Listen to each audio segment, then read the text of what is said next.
You know, I was just going to try and write a script for this video backed by hours of hard research, checking my sources, and essentially saying what everyone else has already said on the subject, but said a little bit differently. But then I realized that's stupid, takes too much time, and goes against the very nature of absurdist humor itself, so I threw out that script. And I'm going to just speak from my own experiences and understandings of absurdist humor, its legacy, and its cultural impact on the internet today. Besides, this channel isn't about hard-knock dissertations and serious essays. It's about entertainment first and foremost. So let's get to it! We'll do it live! Fuck it!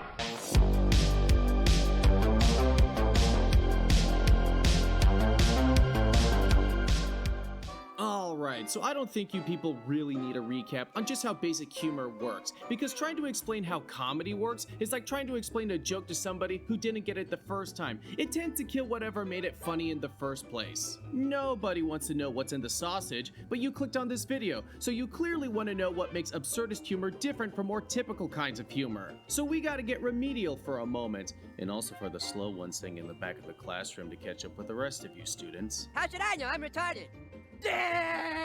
Now, with typical humor, you can normally guess what's going to happen next in comedy because it follows a flow of logic that makes the setup and the punchline structure work in the first place. Even if you don't know the punchline to the joke set up ahead of time, you find it funny because you get the joke, because you understand the logic used to make the joke work in the first place. You can name pretty much any typical comedy movie, TV show, or cartoon, and etc. that follows this formula for its runtime.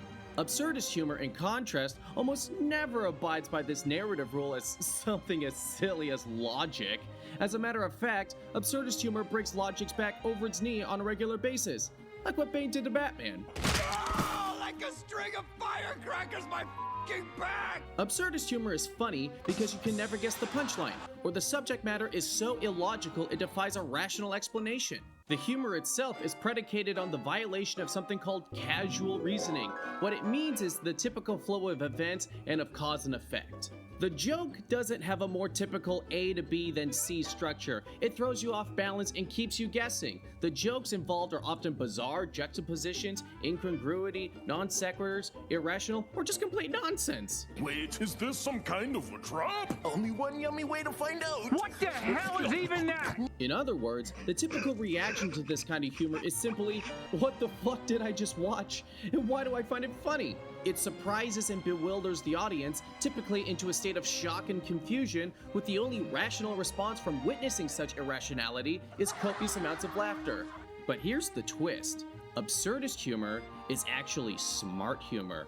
Say what? Let me explain. I'll give you an example in the form of a math problem. No, wait, don't click away from the video! Just give me a chance here. I promise it'll make sense. I promise, I swear! Okay, here we go. If you tell people that 2 + 2 = 4, that's a fact, and there's nothing humorous about it, because it's strictly logical. Well, what about 2 + 2 = 5? It's obviously wrong. The only thing that's possibly funny about it is the people laughing at you for saying something so stupid.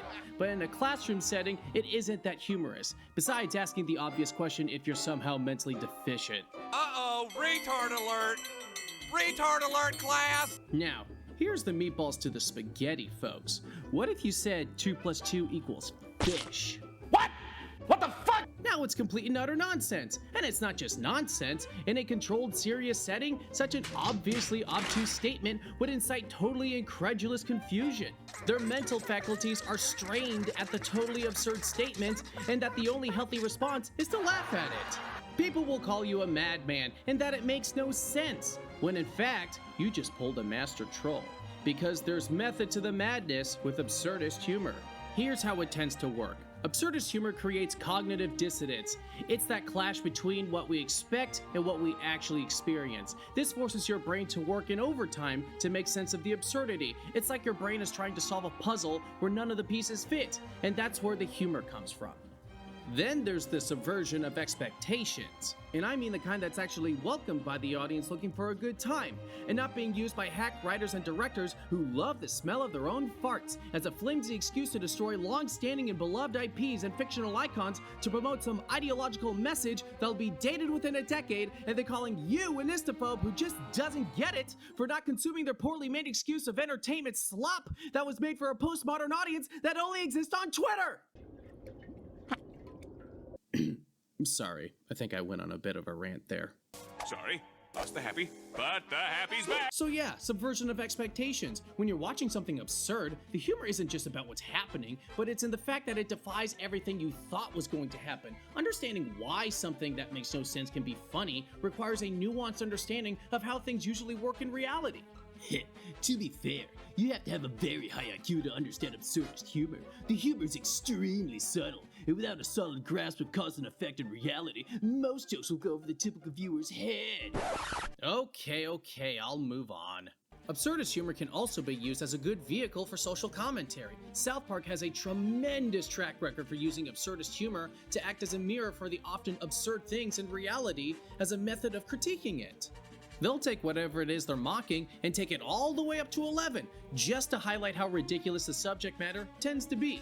A lot of their humor and the things they've lampooned have aged very well in this regard. God, what a great show. Few shows have aged and mature as well as South Park has. Others have said this, and I'll echo them, but I'm certain there'll be studies done on South Park in the future. Alright, I need to stop slobbering on Matt Stone and Trey Parker's knobs and get back to the point.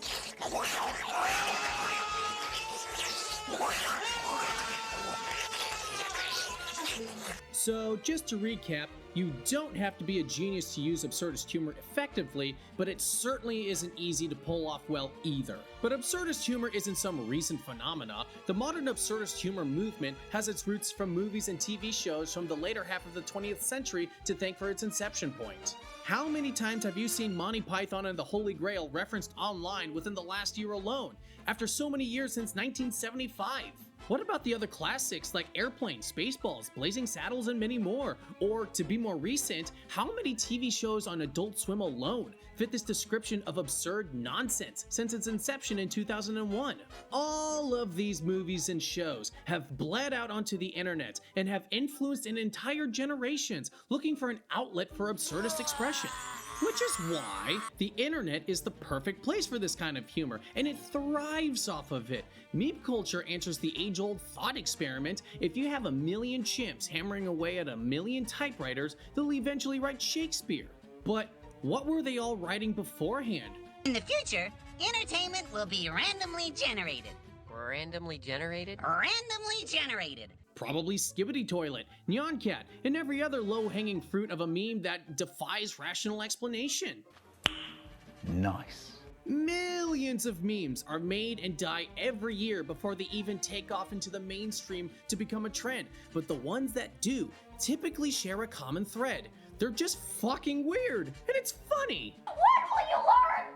When will you learn that your actions have consequences? The internet is not just a breeding ground for memes, but it's also a stage for internet personalities and animators who have elevated absurdist humor to new heights and taken comedy in a direction that would have never seen the light of day on cable TV with its tight and mind-numbingly stale quality control. Cheese and chives? Nein! Cheese und Knives! Well, most of the time anyways. You likely know one or more of these YouTubers and might have seen them in memes featuring them. I'm sure I'm missing a crap ton more, but these are pretty much the big ones in my book.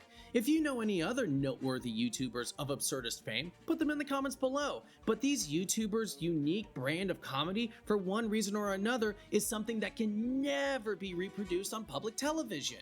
Alright, I need to wrap this up. I can already feel your attention span starting to slip again, so here's the takeaway. Absurdist humor isn't just random nonsense. It's a form of intellectual rebellion. It challenges our expectations, subverts our logical reasoning, and forces us to engage with the absurd in a way that more straightforward humor typically doesn't. In a world that's increasingly unpredictable and strange, maybe absurdist humor is the most honest form of comedy we have left. a kind of mirror to hold up to our own uniquely human chaos and reality. It's smart because it asks us to think outside the box, to laugh at the impossible, and to find joy in the madness.